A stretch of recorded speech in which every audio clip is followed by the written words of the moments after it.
Welcome all to the Westminster Business Council Virtual Networking. I am so thrilled and happy that our speaker for today is Joyce, who's going to tell us all about the amazing things about apps. Over to you, Joyce. Oh, thank you, Lenna. Thank you very much for inviting me here today. So I'm just going to jump straight in.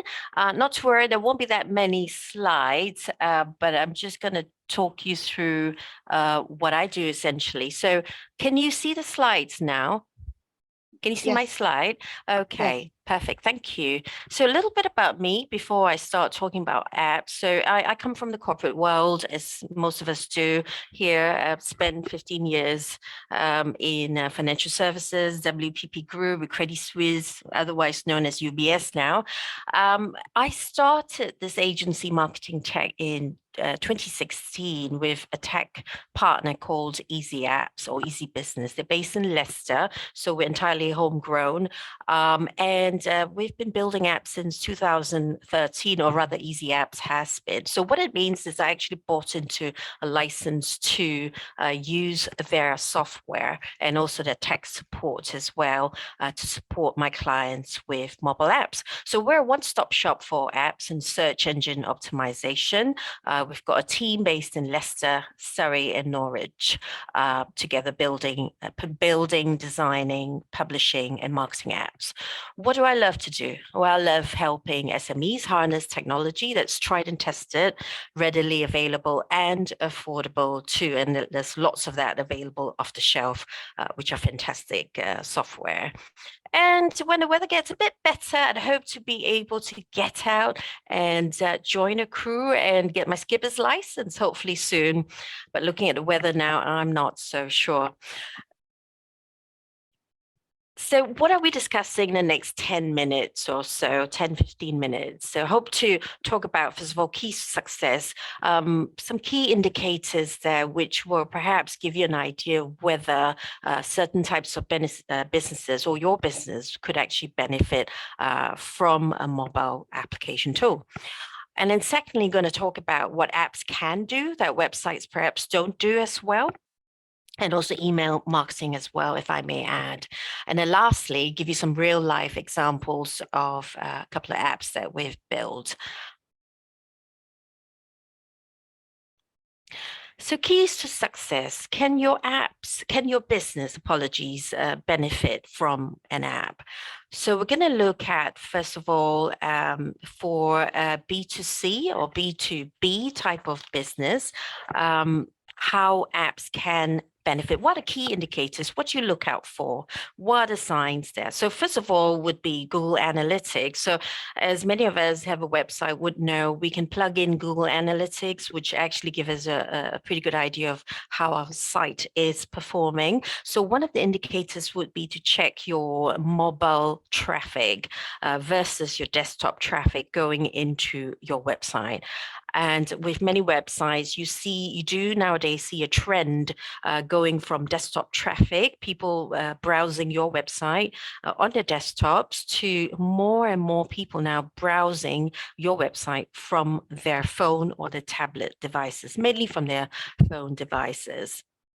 So that's a trend to look out for, and that probably gives you an indication that your audience are becoming more mobile. Customer buying behavior. So customers expect to find your business through various channels now. So I'm talking about customers who are looking for a product or service that you would offer. So nowadays, they tend to dip in and dip out of a few touch points or a few marketing channels before deciding to buy from you. So the first touch point could normally be your social media channels where they'll come into contact with you, or they could be looking at your website, checking your business out and do their research from there. Before they move on to a mobile app, which could be a second or third touch point, and by that time they would have known you a little bit better, they would then be expecting perhaps a richer, more interactive or transactional experience with you there. So that that brings us to the next point, repeat purchases. So one way of thinking about this is to ask yourself, how often would your customers be buying from you, and how much do they spend each time with you? Obviously, the more frequent the purchases, and the more weight you would need to give to starting a loyalty scheme for the business when you get a critical mass of customers. The other thing is community. So a lot of businesses now use Facebook group as a means to have their community. So if you have community or you're planning to build one, Facebook groups are free to set up, but it may not necessarily be the right audience for your business. Apps would, on the other hand, alternatively, can give you more control over how you want to interact with your community. You're not at the mercy of Facebook changing their algorithms or charging you for advertising. So apps are a good alternative to consider, especially if you want to give them more exclusivity. And will help you to attract the specific audience you want. Not all of us would take to Facebook groups. Some of us do, but the younger members of the audience perhaps may not want to join a Facebook group. And lastly, of course, stand out from the competition. So that needs no explanation there. It's good for the brand with a mobile application to add to your arsenal of marketing tools or marketing channels. So let's look at business processes and where apps can actually come in there. If you have teams that work on various locations, they're mobile, they're not desk bound or they're office bound, then you can actually save time by making sure that some of your repetitive and simple admin tasks can be done using a mobile app on their own phone. So if you have teams, then they could download an app and access the app to help them save time on some of the tasks which they do on a weekly basis. Some of this would be, for example, induction training, onboarding staff or onboarding customers, for example, submitting forms, or sales teams submitting customer requirements whilst they're on site. So just a couple of examples to show you how you can increase productivity there. And if you employ shift or hourly rated workers who are working in various locations, then you can use an app to help track attendance, where the worker can check in and out using the app whilst at a specific location. You can then generate a timesheet report, which will then feed into your payroll, so making it easier for you to track that way. So overall, what I would say is, there's one more here. So there's time and cost savings to be had, productivity, increase in productivity by using an app to streamline your business processes. And also the other thing to take note of is audience demographics.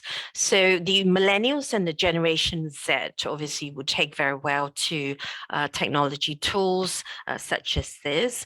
With Generation X, and baby boomer generation, they are also fast catching up. We must consider them in terms of introducing a mobile application to them. Although obviously with the millennials and the Gen Z, the take-up rate is usually higher. When in designing mobile applications as a tool for the baby boomer generation, then we obviously would need to factor in their different needs when designing the app interface. So that's something to take note of. So what can apps do that websites perhaps don't do as well? For the end user, so end users could be your team members, staff, or your customers, apps, mobile applications provide convenience, allows your staff or your customers to get things done whilst they're on the go. They also provide ease of transaction as well. And this is quite an important point because apps do have the ability to store data locally on your phone device. And so there is, it's a more seamless, smoother experience on the phone. You need some connectivity for the app. You need some connectivity there, but because the phone has the ability to store data locally, your transactions have less of a chance to be aborted compared to a website, for example. And this is especially the case when you're trying to buy something on a website while sitting on a train. You may find that your shopping cart gets aborted. So apps are more stable, provides more stable experience there. And of course, the last point, brand recall and identity, which I've mentioned earlier as well for the end user. For the business, a couple of things to consider for the business. So push notifications, if they're done correctly, they have a compatible, if not higher open and higher click-through rates compared to running email campaigns. So click-through rate globally, I do have some stats here. It's something like 3.4 to 4.6% globally. So obviously that's a really average across different countries. So that's the click-through rate you're getting from mobile apps nowadays.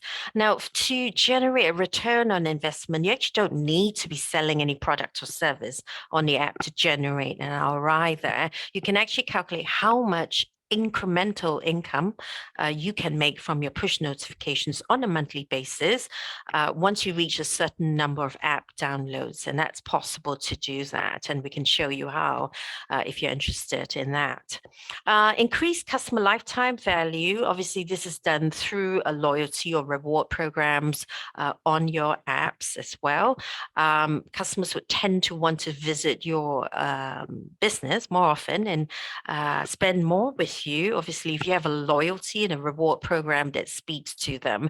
We may have noticed recently that Gail's Bakery, that posh artisan bakery that we know, have recently introduced a mobile app as well, loyalty app, along with Costa Coffee, Cafe Nero, and Starbucks, all the other high street retail shops. Productivity as in time and cost savings. So by this, I mean ease of transaction and the ability to conduct, to allow you, the business, to conduct more administrative parts of your business on the phone. And this is especially the case for businesses that are mobile or they have very mobile teams and mobile customers. And this is priceless. And some of our app clients we've built apps, productivity apps for, have attested to that as well. So for example, onboarding your clients, induction training, and also reporting forms, allowing people to submit forms on one app, an ability to route these form submissions to various departments within the business. The last point about effective tool, apps being a more effective tool than email communications. Now, push notifications do provide the immediacy of communication that email marketing nowadays don't do as well. Apps would have the ability to collect richer customer data, and also to help segment your database, your customer database, if they're downloading your app. By interacting with the app, you can collect richer customer data there, which would then better inform your email marketing. So the immediacy of push notifications and the fact that you can now easily collect customer preferences on the app means that you can now give the customer exactly what they want. There is no guesswork there. You can laser target your messages or your offering to the customer this way.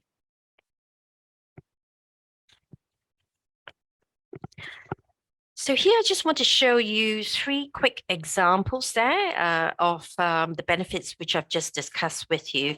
So the first one is a civil engineering app. It's a productivity app there.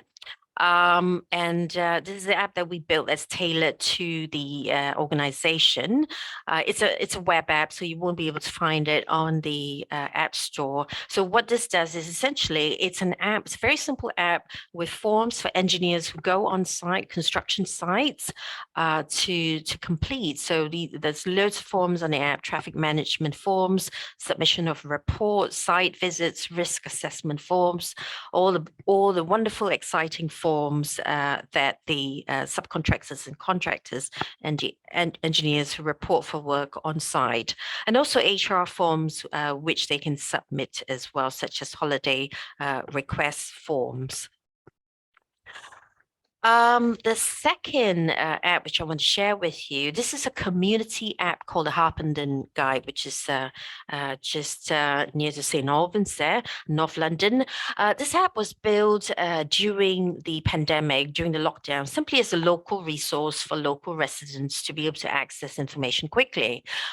So information such as where's the nearest COVID test center, for example. That was a couple of years ago now. It's since evolved into a 3-tier subscription model for local business advertising, which now more than covers the cost of maintaining the app. So it's a successful app that's been running for the last three years now. And because they are able to charge local businesses for advertising and local sponsorship, they're able to make a profit on the app. So this is a model to adopt for organizations who are perhaps planning to get some sponsorship and offer advertising on the app, or to help build their community. The last one is a butcher's app. So that's a B2C app, excuse me, from your local high street independent, and it's called the Butcher's. It's Butcher's app there, which, as the name suggests, allows their customers, local customers, to order different cuts of meat. It's all packaged up. They also offer click and collect as well. You can have it delivered to your doorstep. So this particular app model applies to any independent retail, such as a restaurant or a garage or a retail shop. We can build an app such as this for them. That comes. I come to the end of my talk here on apps. I hope you found that useful. If you'd like to get in touch with me, then please feel free to do so. You can book a call with me by scanning a QR code here, or simply link with me on LinkedIn if we are not yet connected. Thank you very much. And over to you, Lenna.